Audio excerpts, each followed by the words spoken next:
Welcome to the Call to Action podcast with Nicole Magic, where conscious awakened leaders listen and action takers are rewarded. Join us for the insightful wisdom of today's special guest with an irresistible offer. Very excited to have Tricia Clark here today with mindful eating, or mealtime mindset, as she calls it. So thank you for being here, Tricia. In a few sentences, tell us. I'm excited to be here. Thank you. In a few sentences, tell us who you are and what you do. Yeah, I am a cooking coach and kitchen mentor, and I help busy moms and busy professionals really transform their time in the kitchen into fun, creativity, confidence, and my ultimate focus is connections. So many of us feel dread and stress and overwhelm, and I am not a health coach, a wellness coach. For me, it's all about creating those connections and reducing that stress and just coming back to the joy of it all. That's so nice. Thank you for sharing that. What wisdom, question number 2, what wisdom would you like to share with the audience today? So I think the biggest thing is that cooking and making time to cook is not as hard as we think it is. We build it up to be this really stressful thing in our heads that it takes so much time and effort, and it takes away from our time with family. And I really want people to see it as an opportunity to create time and connections with your family. So it is a mindset shift, but to get there, it just takes a few tweaks in efficiencies and your cooking habits to get there. And that part can be so much fun. It really can, because we're social beings and we're all about community. And when you have a shared meal, you can have those difficult conversations that the meal breaks the ice a little bit. It's a great way to find out how your family's day went with all the stress of running around the house. Like, there's so much healing and nourishment for the body and soul that can be had around a shared meal. And so I think just that change in mindset and bringing all that back to the table. And so my secret sauce is helping you find the efficiencies in that, is really where it comes in, the efficiencies and finding that gift. I know you refer to yourself as an alchemist, but I like to think of myself as an alchemist of food and connections. So. Ooh, that's so nice. From one alchemist to another. Right. I mean, imagine what a world it would be if we could shift that mindset, even if it was one night a week. Oh, it's so nice. It really is so nice to get together as a family and sit down and everybody eat together, because it just creates this state of calm across the board. That deeper level of bonding. I love that. It does. Gives me goosebumps. Question number 3. What obstacle became your greatest opportunity, Tricia? I would have to say the passing of my mother. I lost her 6 years ago. And while I didn't know how to cook when I moved out of the house, in her later years, I developed a passion for cooking. And one of the things we love to do was experience new foods together, try new cocktails. We watched Food Network. We cooked meals together. And I lost her to cancer 6 years ago. And I was really missing her. At the time, I wanted to make some fun money. And I was like, well, maybe this is an opportunity to feel connected to her. If I start sharing my love of cooking and hospitality with others, maybe that's a way I can feel connected with her and make that fun money. So that started as Pampered Chef, but it then became clear that I wanted to make a bigger impact than that one party experience. And so in August of last year, I decided to take it a step further and hired a coach and started, creating this business to help on a different kind of scale, more lifelong help than, immediate. So that's probably it. And it just feels like I'm carrying on the best parts of her and kind of our traditions and sharing what we loved as a family with other people. What a great way to honor your mom and in your life and carrying that forward. That's so nice. I love that. Question number 4. What is your favorite mindfulness practice or technique? So it's meditation, but that comes in various forms for me.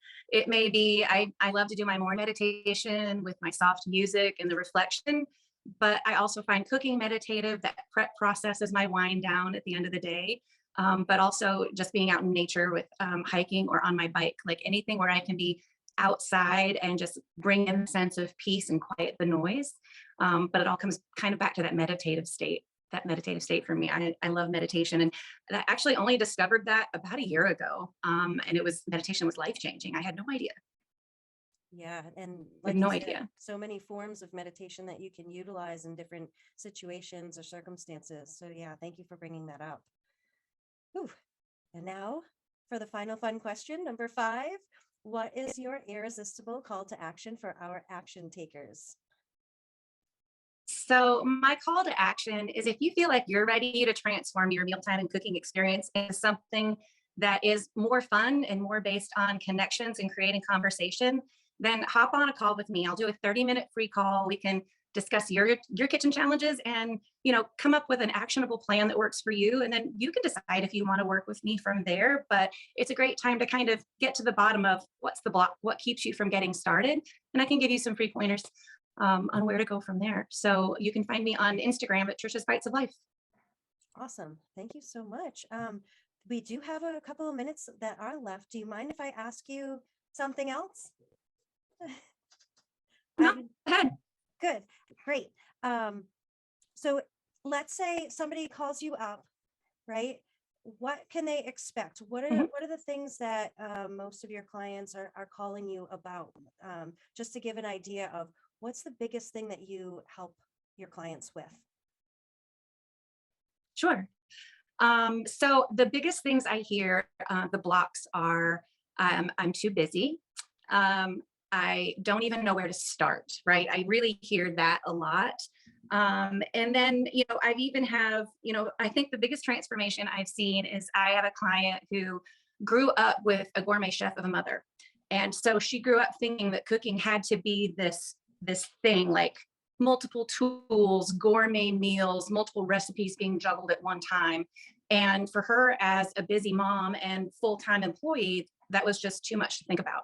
And so we had to really talk through what comes up when you start cooking. And then let's figure out where that came from. Why does it feel so overwhelming for you to even get started?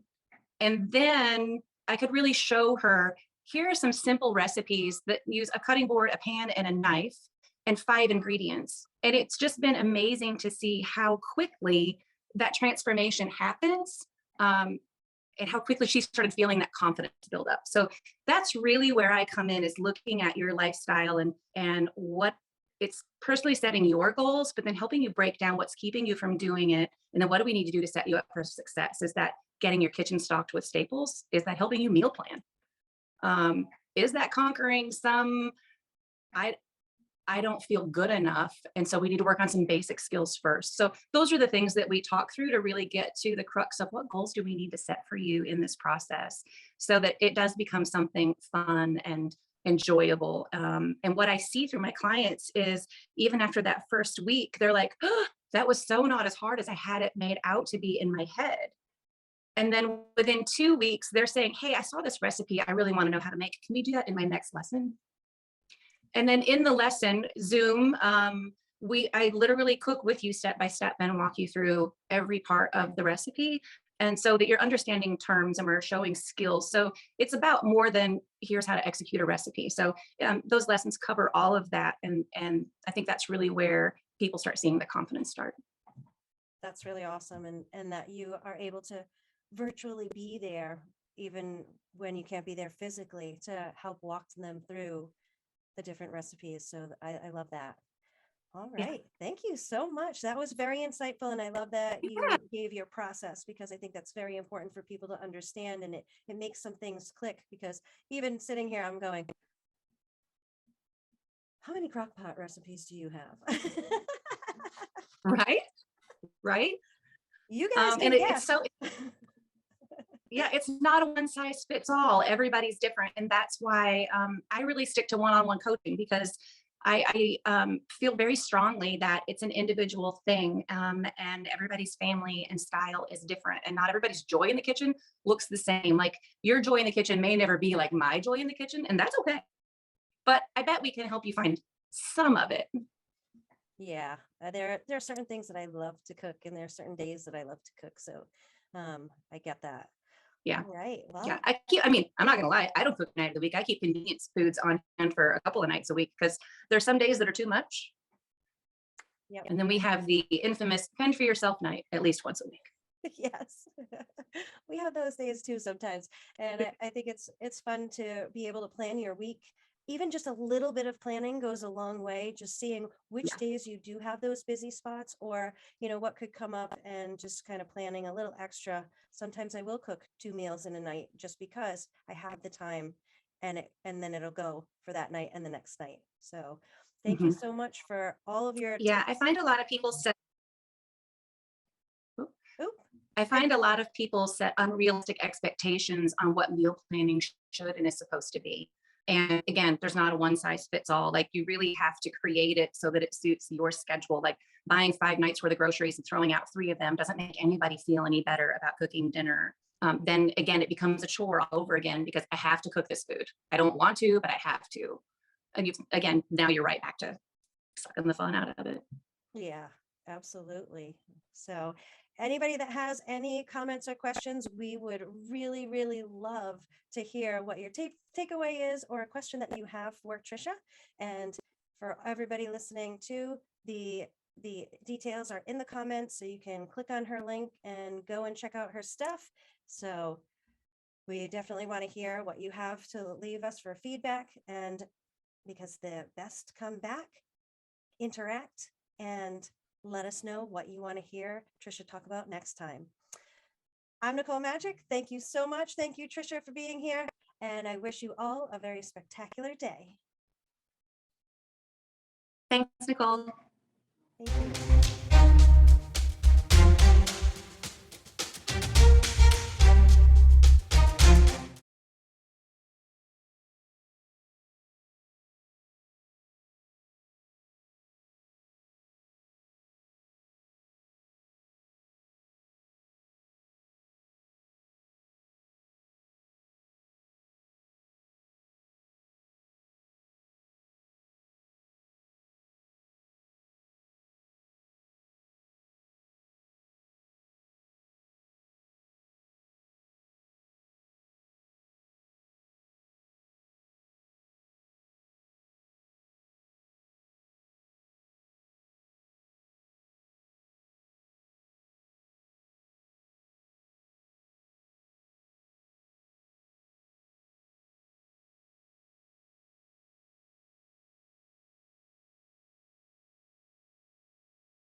Goodbye, everyone, and thank you for listening. I hope you found today's episode insightful and invaluable to elevating your own business.